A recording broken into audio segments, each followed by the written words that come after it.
forward. Okay, disciple. This is a new world we're getting into. It's our New Testament. We're going to be on our Disciple Fast Track New Testament Study Manual, Chapter 1. The title is Radical Discipleship, and the key word is disciple.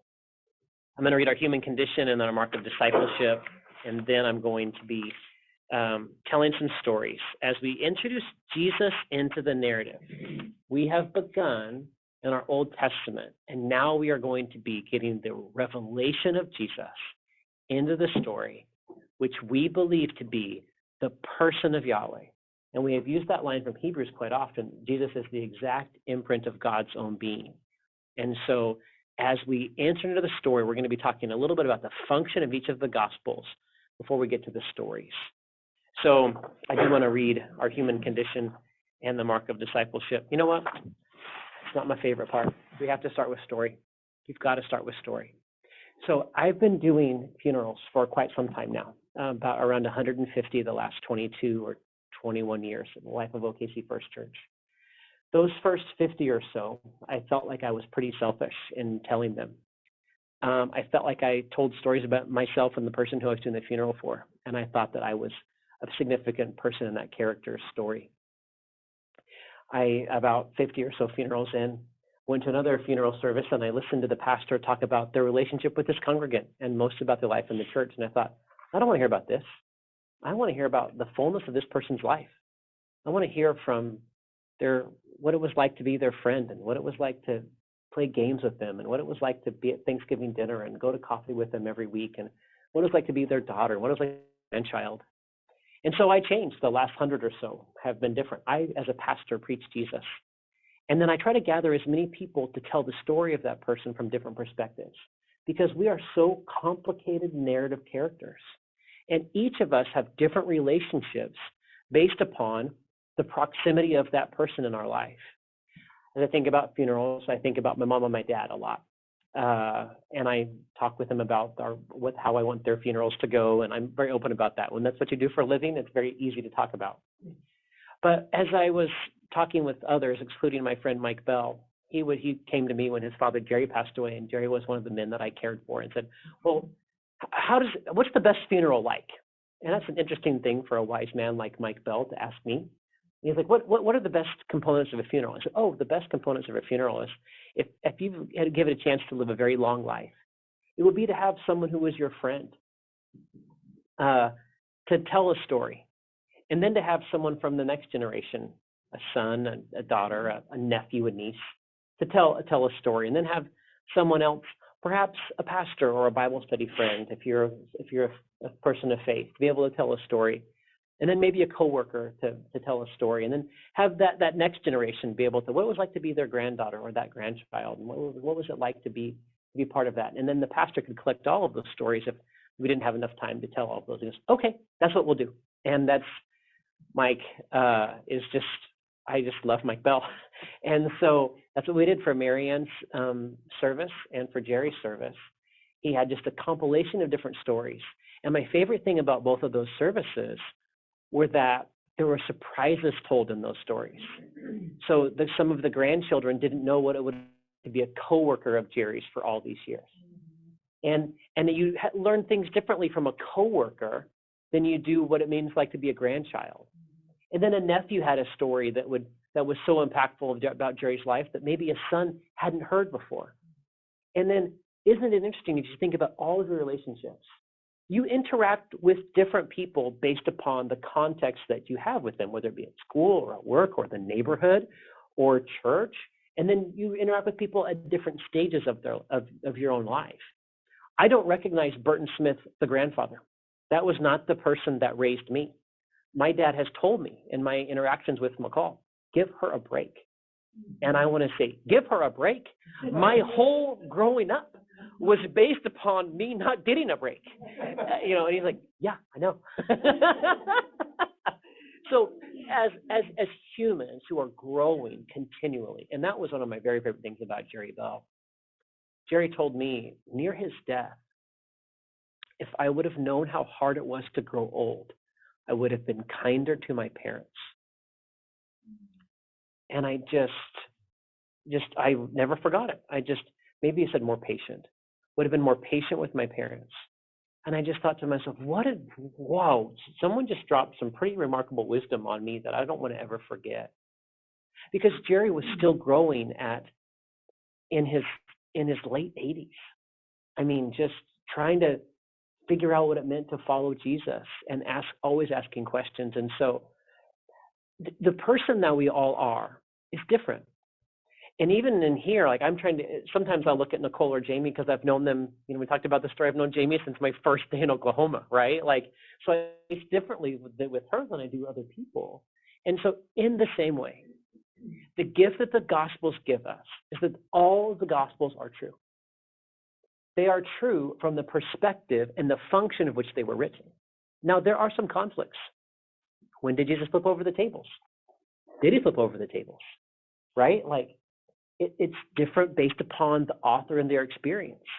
But if someone were writing about Lana's life, her autobiography, that she shared her faith story, there are people in her faith story that would be surprised by that.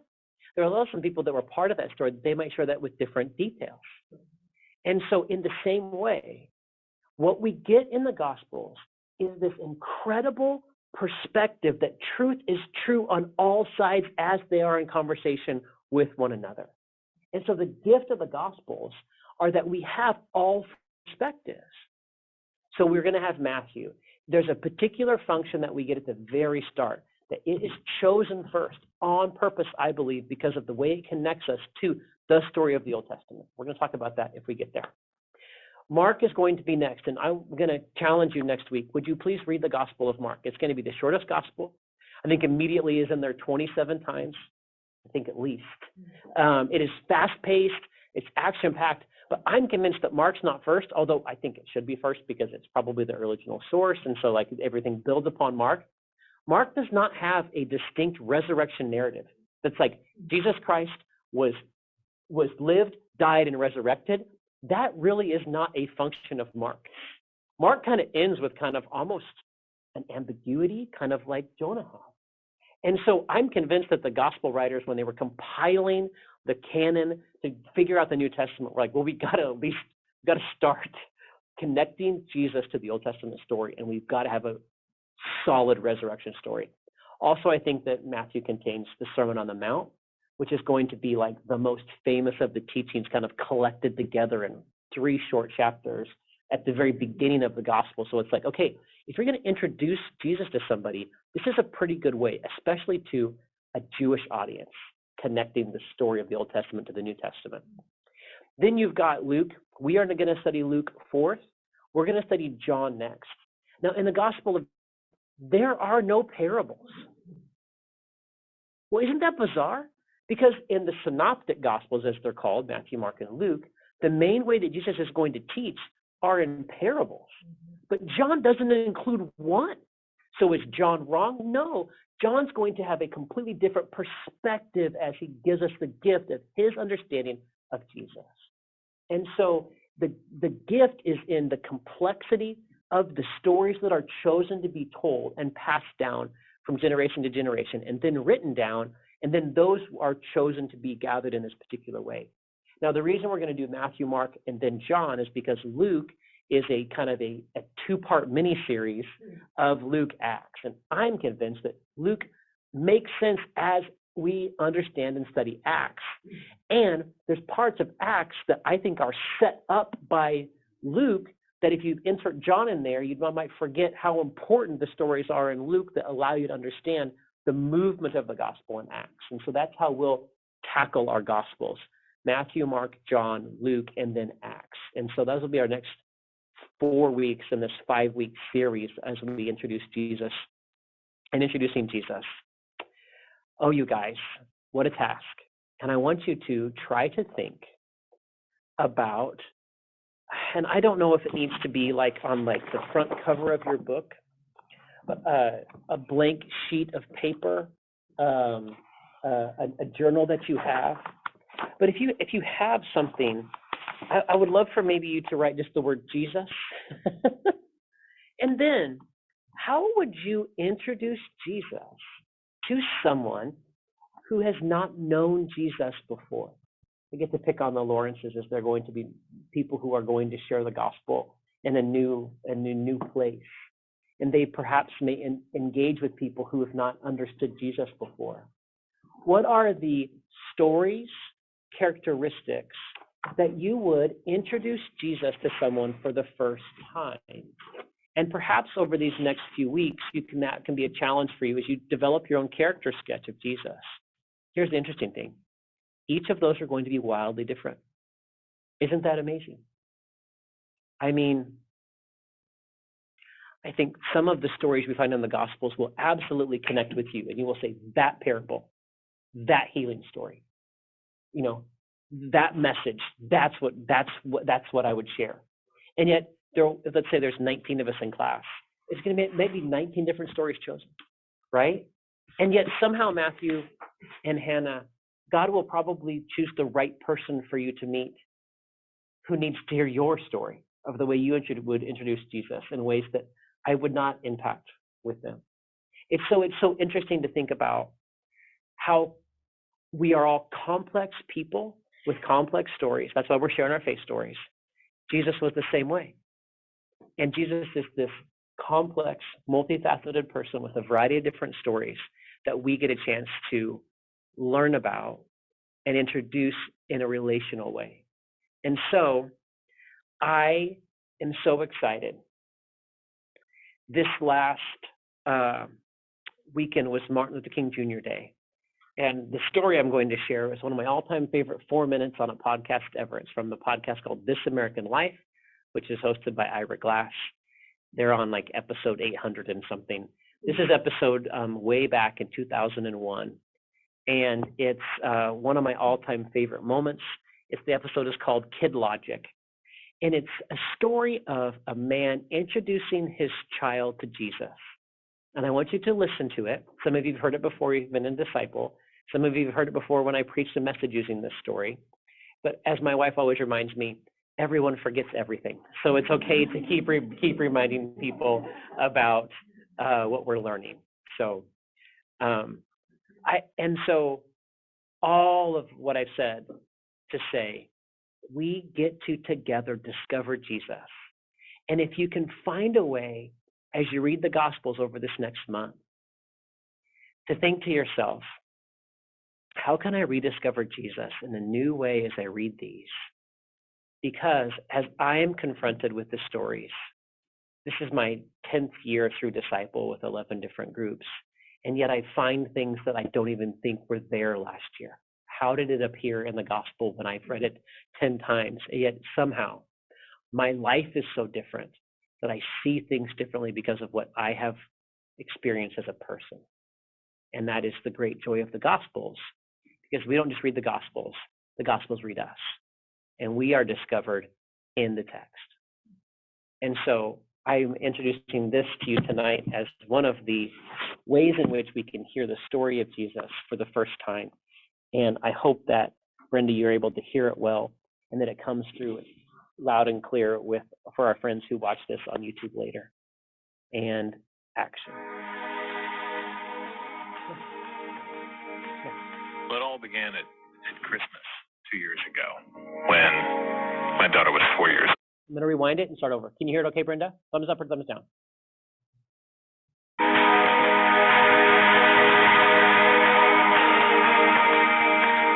Well, it all began at Christmas 2 years ago when my daughter was 4 years old. And it was the first time that she had ever asked about what did this holiday mean. And so I explained to her that this was celebrating the birth of Jesus, and she wanted to know more about that. And we went out and bought a kid's Bible and had these readings at night. She loved them, wanted to know everything about Jesus. So we read a lot about his birth and about his teaching, and she would ask constantly what that phrase was.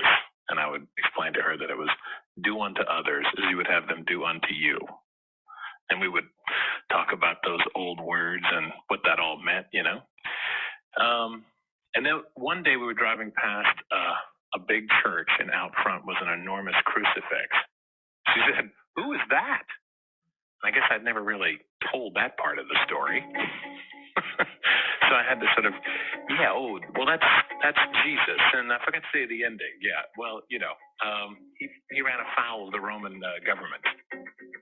This message that he had was so radical and unnerving to the prevailing authorities of the time that they had to kill him. They came to the conclusion that he would have to die. That message was too troublesome.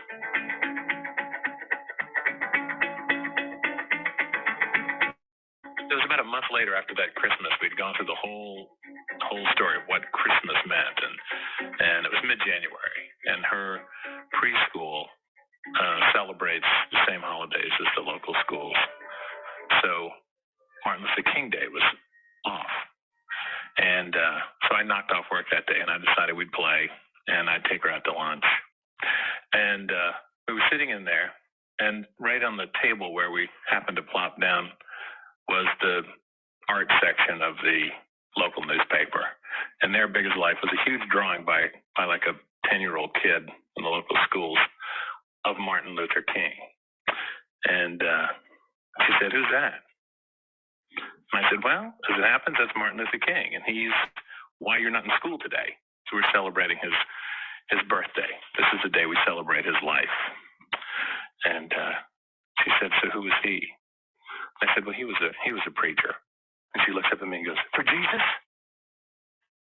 And I said, Yeah, actually he was.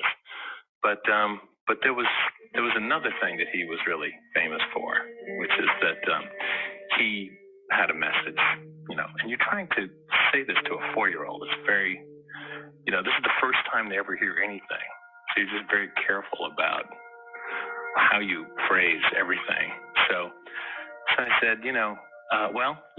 he was a preacher, and he had a message. She said, "What was his message?" I said, "Well, he said that you should treat everybody the same, no matter what they look like." She thought about that for a minute, and she said, "Well, that's what Jesus said."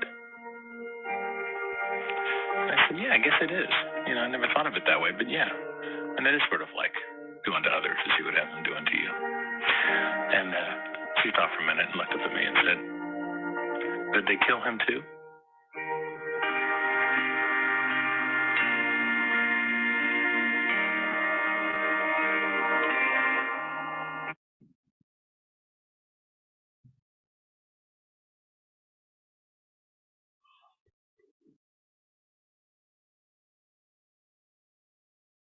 Do unto others as you would have them do unto you. For this is the law and the prophets. Matthew 7, verse 12. This is the law and the prophets. The law and the prophets are the larger side of this book that we've got.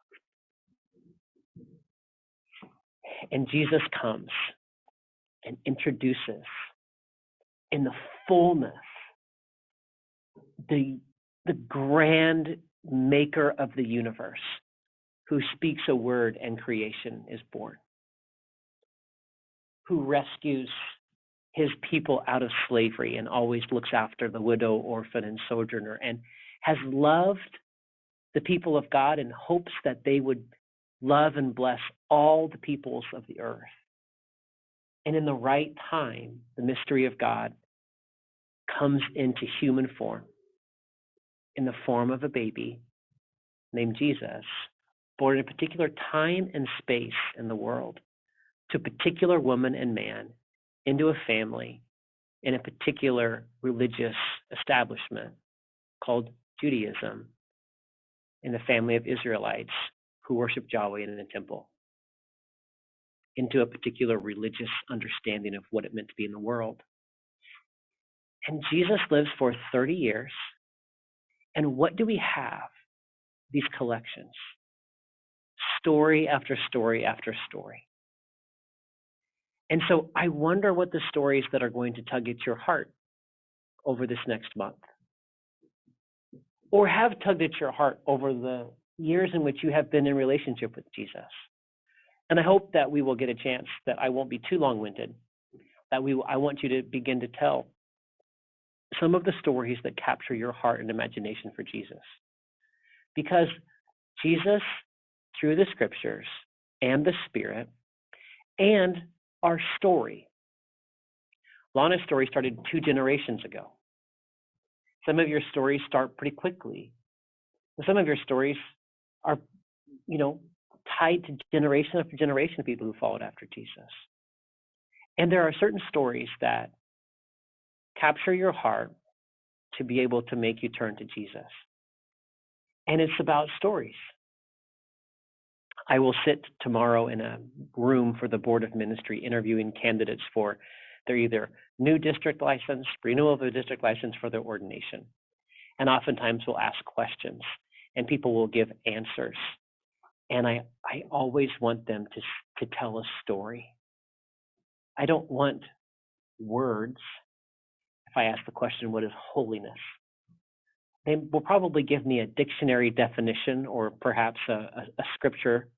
What I really want is a story, because that's how we understand people, are not through descriptive words, but here is the story. And Jesus has come and has given us the gift of God's self in the form of a person who is in relationship with other humans, story after story after story.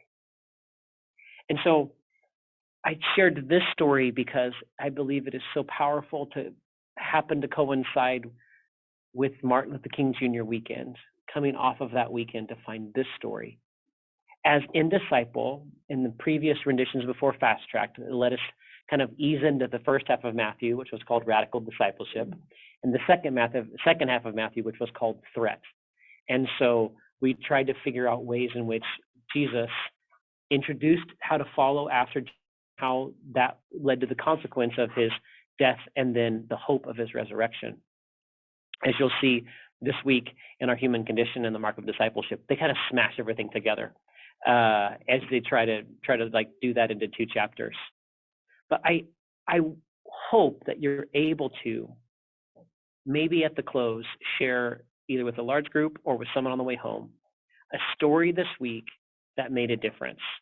Because even as I asked you to read some of the stories in your Cliff Notes version, if you didn't get to read all 28 verses of Matthew this week, I said, you need to read the Sermon on the Mount, which is great. But how does Jesus teach? In story. It is amazing, the gift that we have been given. So I am going to hopefully give you some information as we turn towards this, but I want to conclude with class with enough time for you to share what are the stories that made an impact upon you that you read this week in Matthew, but I don't want you to limit you to that. It can be another story in another gospel. But in order for me to feel like I can close the recording for us to have sharing time, I do want to be able to read some of the capstone verses, lines, and parts of our book together. But I want you to be thinking during this moment, what was that story this week that caught my attention? And I hope we'll be able to have time to do that at the end of each class over the next 3 weeks as we introduce the Gospels. So on page 6 of your workbook, you have our human condition, and it says this: we are anxious. We conform to our culture, knowing all the while that it is sick and riddled with brokenness and confusion. Jesus is a constant threat to our established ways. His lifestyle conflicts with our values. We hope he will go away, but when he keeps coming on, we reject, ridicule, and finally crucify him. Your Bible teaching this week, I thought, was really strong. I love some of the words from Matthew that we got this week.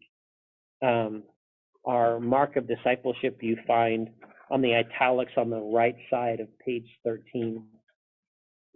I did think the gathering storm was really, really strong theologically. If you did not get a chance to read that, you might just put a little X there underneath the paragraph of our gathering storm. But I do want to read the mark of discipleship on page 13. Disciples accept Christ's call to radical discipleship, abandoning sham and pretense, becoming vulnerable, and entering the ministry of making disciples. And so I do want to highlight one line through Disciple that is one of those lines that I'll include in the email, which is the recap and the video, in case you don't want to write it down as I say it. But before we get a chance to share some of those stories, if you want to turn to Matthew 1, I just want to tell you just a little bit about a line that Disciple, this is not my line, it's what I've stolen from the Disciple videos through the years. Disciple used to be come and watch a video and then discussion about the chapter. I changed that a few years ago and wanted to become a better preacher. And so now it's kind of do whatever I want based upon the text, tell my own stories. But there is a line that I'm going to read. I'll read it twice if you want to take it down, but I'll email it out to you if you don't want to. You'll get it in email form in a little bit. But it's one of the key verses that makes sure we know some of the function of Matthew. So each of the Gospels are going to function differently. They're going to have kind of an idea of how it's used. And this is the line as it will allow us to understand its placement in the Gospels as first. It's that Matthew tells us that Jesus was the Jewish Messiah sent by the Jewish God to the Jewish people in fulfillment of the Jewish scriptures. I'll say that 3 or 4 more times because I see some of you are note takers. Matthew tells us that Jesus was the Jewish Messiah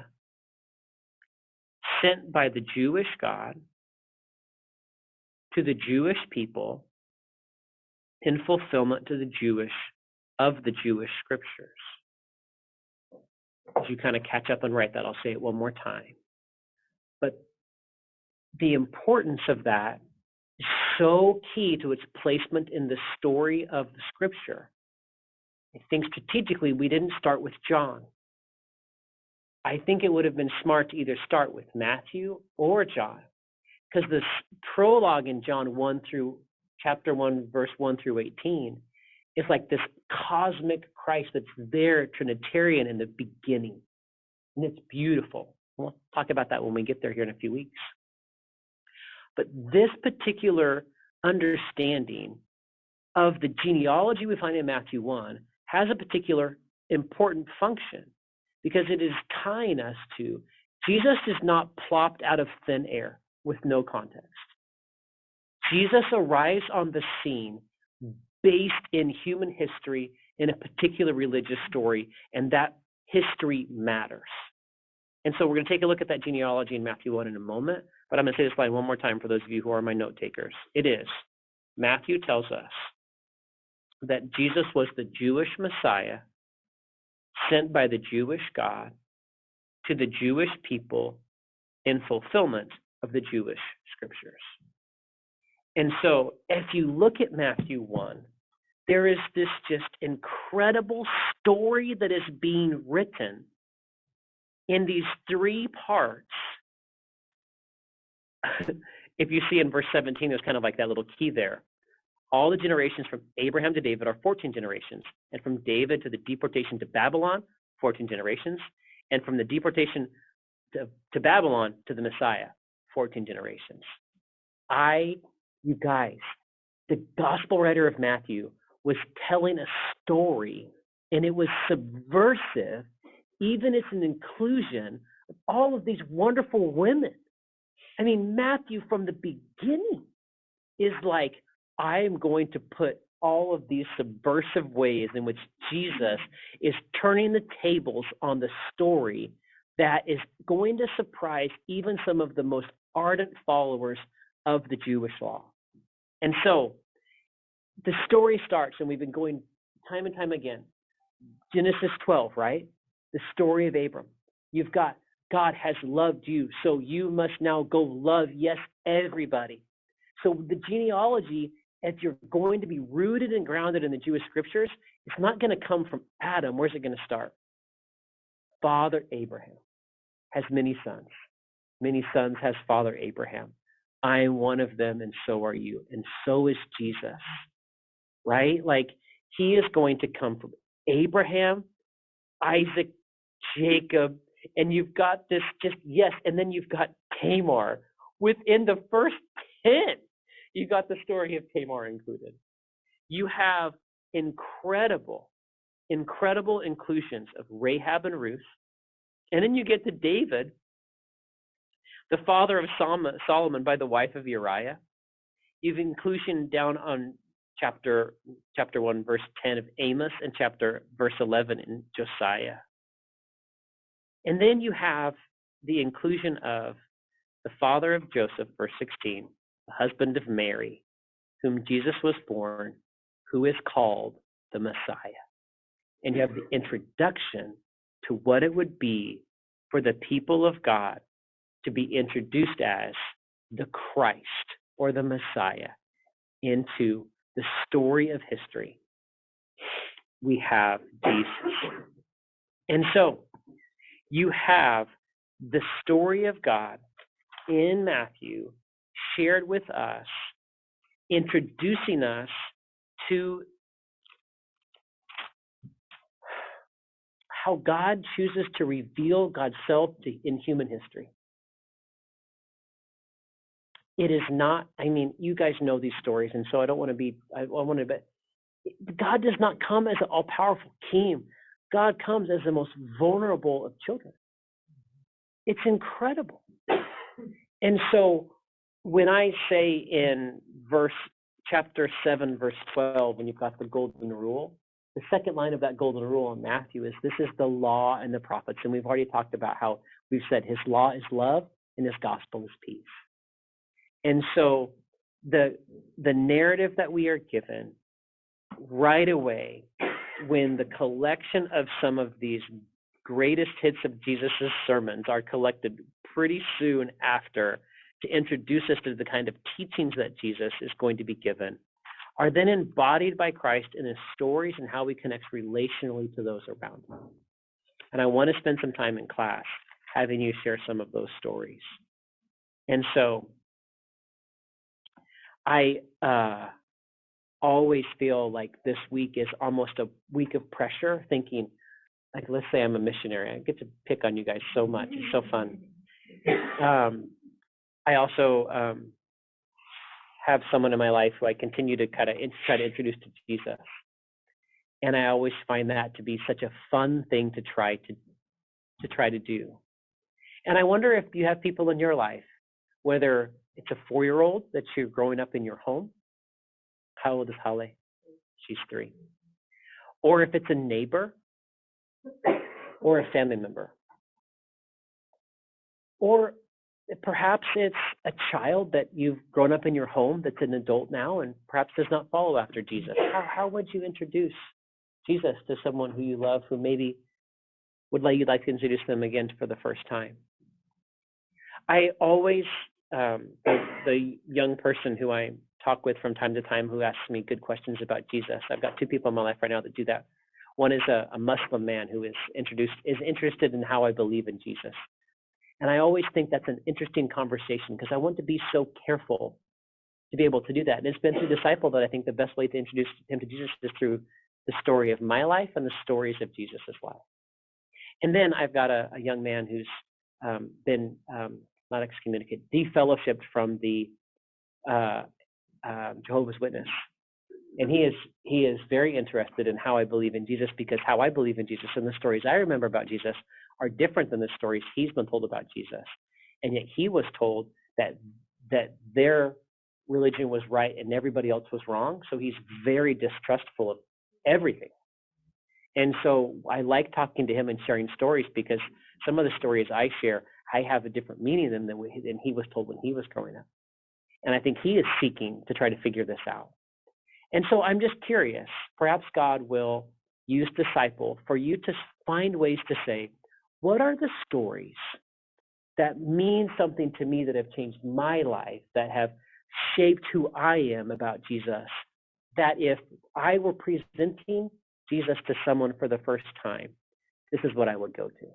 It can be a story, but it also can be a story that Jesus tells. You can cheat, right? That's one of the ways I do that, right? Like, I think in particular, the story of the Good Samaritan is one that I could kind of come back to time and again, to be able to kind of share that story. Because Jesus is asked a question and he tells a story, which I think is some of the best ways Jesus understands to share. So I'm going to close us in prayer, and then I'm going to ask you about some of the stories of Jesus that have impacted your life. And I hope that we get a chance to have a good time together when we do that. But thank you for listening so far. Thanks for watching, those of you online. I'm going to say a prayer for all of us, and then I'll hit stop record and we'll continue. Let's pray.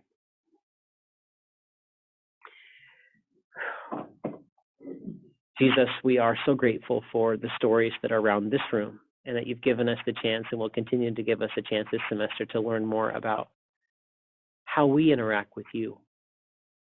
And God, we want to first say thank you for the gift of your Son, Jesus Christ. The gift, God, you've given us in revealing yourself to us in human form, giving us, God, this beautiful example of who you are. And so, God, we ask that you would give us wisdom and grace as you reveal yourself to us continually through the Scripture and through the Spirit and through one another. And God, I thank you for grace, and I thank you that you have given us this ethic of love that we might do unto others as we would have them do unto us.